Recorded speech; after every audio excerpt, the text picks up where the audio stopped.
ప్రభు, ఎవరిపై తమ కృప ఉంటుందో వారికి ఈ ప్రపంచంలో ఏ కార్యము కఠినము కాదు. అందువలనే అసంభవము కూడా సంభవమవుతున్నది. హే కరుణా సింధు, నాకొక వరము ప్రసాదించండి ప్రభు. కృప చూపి నాకు తమపై నిశ్చల భక్తిని ప్రసాదించండి.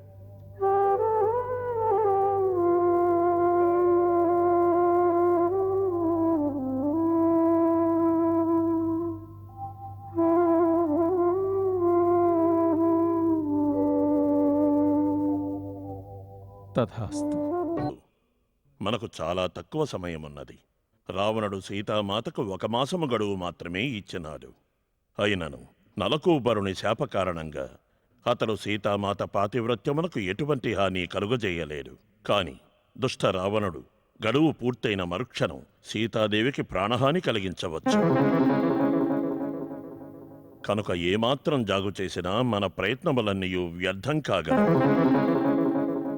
రామచంద్ర ప్రభు, తమరు వివేకులు, సర్వజ్ఞులు, సకల శాస్త్రములను ఔపోసన పట్టినవారు. తమరు అస్త్ర శస్త్ర విద్యలలో నిష్ణాతులు. తమరు సకల దివ్యాస్త్రములను ప్రయోగించగల సమర్థులు. అటువంటి దివ్యాస్త్రములు త్రిలోకముల్లో ఎవరి వద్ద లేవు.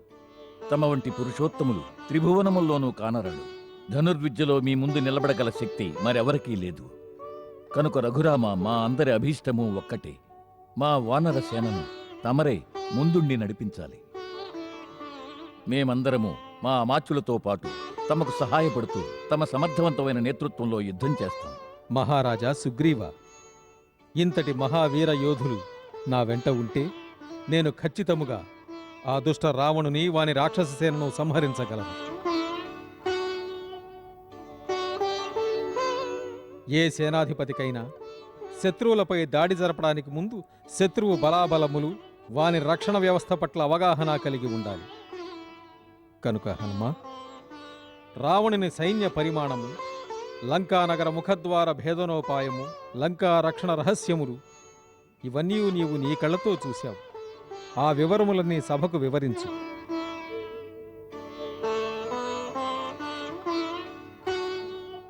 ప్రభు, లంకా దుర్గము, దాని రక్షణ ఏర్పాట్లు, దానిని సైన్యము ఏ విధముగా పరిరక్షిస్తున్నది పూర్తి వివరములు మీకు వివరిస్తాను. లంకకు 4 పెద్ద పెద్ద ద్వారములున్నవి. ఆ బలమైన ద్వారములకు పెద్ద పెద్ద గొలుసులు అమర్చబడి ఉన్నవి. ఆ పైన విశాలమైన పెద్ద పెద్ద వేడి నీటి యంత్రములున్నవి. అక్కడ నుండి దండయాత్రకు వచ్చిన సైన్యంపై పెద్ద పెద్ద బండలను విసురుతారు. అక్కడ విస్ఫోటనాస్త్రములు కూడా రాసులుగా ఉన్నవి.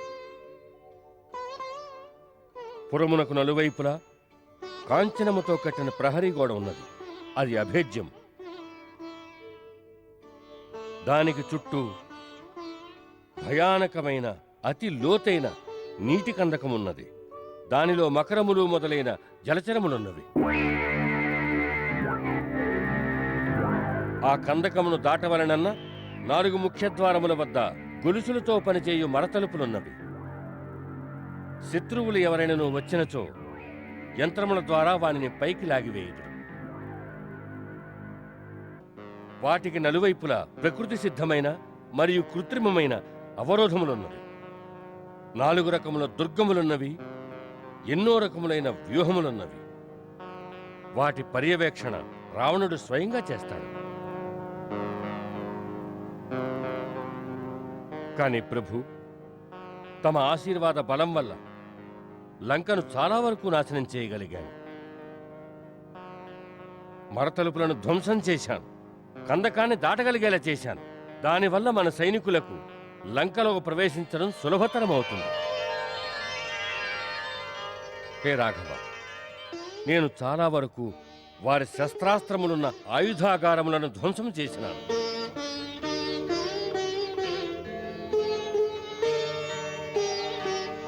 ఇక తమరు సముచిత ముహూర్తంలో లంకా ప్రస్థానానికి ఆజ్ఞాపించండి.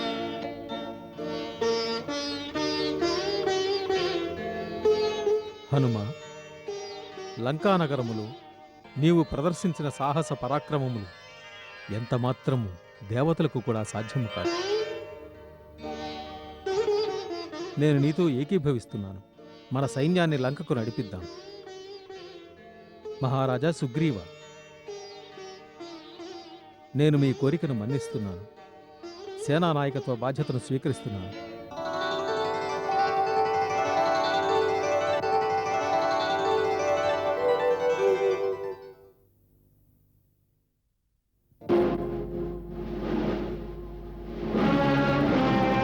రేపు ఉత్తర ఫల్గుని నక్షత్రం.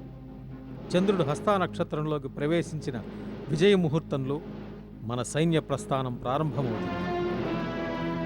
సైన్యమునకు అగ్రభాగమున వేగవంతులైన వానరులతో సేనాపతి నీలుడు మార్గాన్ని నిర్దేశిస్తాడు. నీల, నీవు నీ సైన్యాన్ని నడిపించే మార్గములో ఫలములు, కందమూలాదులు, శీతల జలములు, మధువు లభించే మార్గమై ఉండాలి. నీ దళము దుష్ట రాక్షసుల నుండి అప్రమత్తంగా ఉండాలి. ఎందుకంటే వాళ్ళు మార్గంలోని శీతల జలాలను, ఫలములను విషపూరితం చేసే అవకాశం ఉంది. ముందుకు సాగుతూనే శత్రుగూఢచారుల విషయంలో అప్రమత్తంగా ఉండడం నీ ముఖ్యమైన కర్తవ్యం. ఆదమరిస్తే మనం ముందుకు సాగుతుండగా వారు వెనుక నుంచి దాడి జరపవచ్చు. సేనాపతి నీలుని సహాయము కొరకు మహాబలురు గోయుడు, గవయుడు, గవాక్షుడు కూడా ఉంటారు. సేనాపతి భ్రషభుడు సేనకు కుడివైపున ఉండి రక్షణ కల్పిస్తూ ఉంటాడు. అతి వేగవంతుడు, అమితబలుడు అయిన గంధమాదనుడు సేనకు ఎడమవైపున ఉంటాడు. నేను, లక్ష్మణుడు, మహారాజు సుగ్రీవుడు, హనుమంతుడు అంగదులతో సేనకు మధ్యభాగములో ఉండి అక్కడి నుండే సైన్యాన్ని నిర్దేశిస్తాం.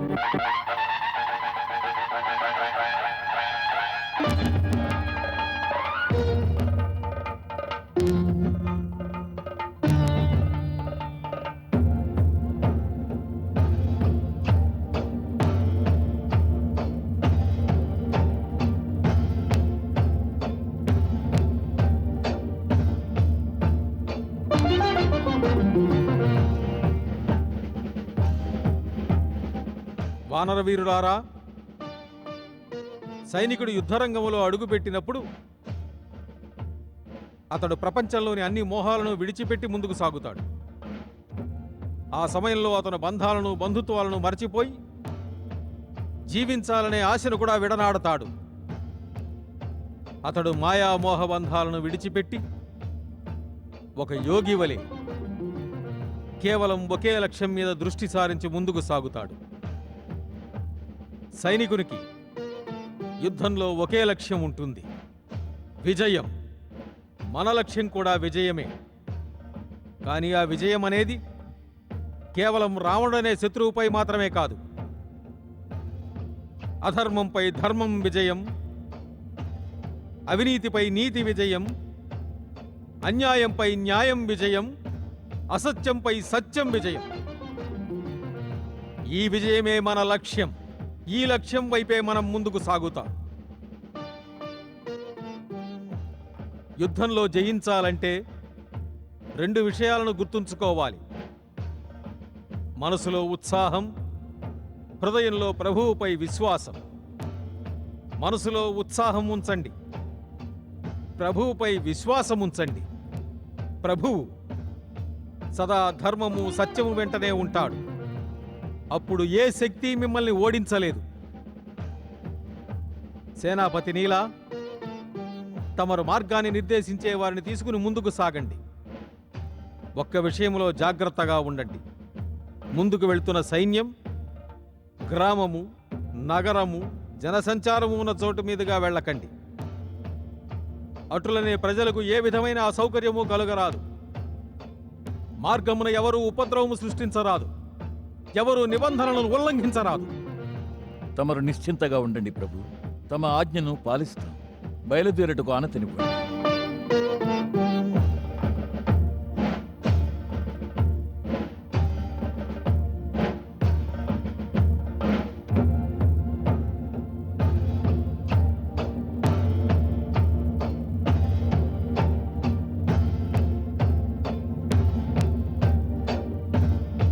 జై పరమేశ్వర. జై భవానీ. జై భవానీ. జై భవానీ. జై భవానీ. జై భవానీ.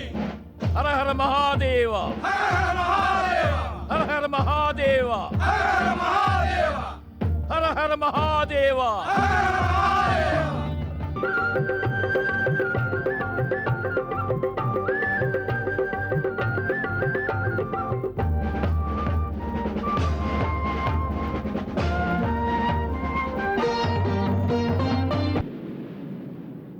హే మహాసాగర, నీ దర్శనమైన సందర్భంగా దశరథపుత్రుడు రాముడు నీకు ప్రణమిల్లుతున్నాడు.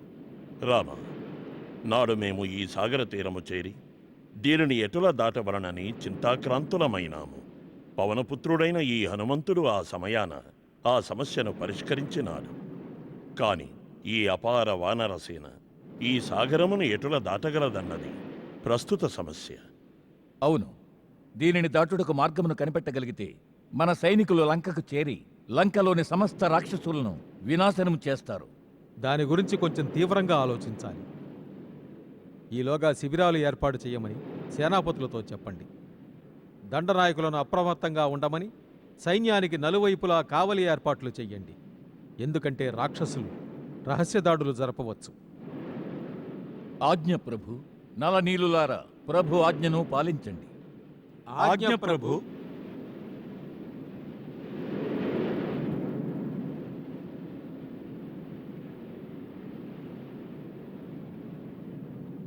లక్ష్మణ, సాగరుడు సమస్త నదులకు ప్రభువు. అందులకే సమస్త నదులు ఈయనలో ఐక్యమవుతాయి. పద, సాగరుని చరణములకు నమస్కరిద్దాం. పదండి.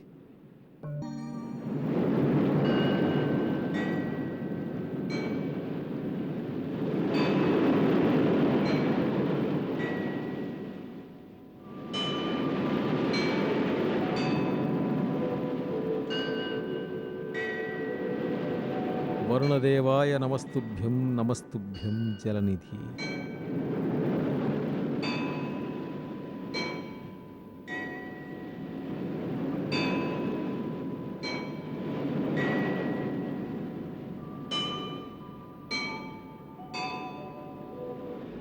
అగ్రజ, ఈ సముద్రానికి ఆవల తీరాన వదిన గారు మీ గురించి ధ్యానిస్తూ ఉండుంటారు.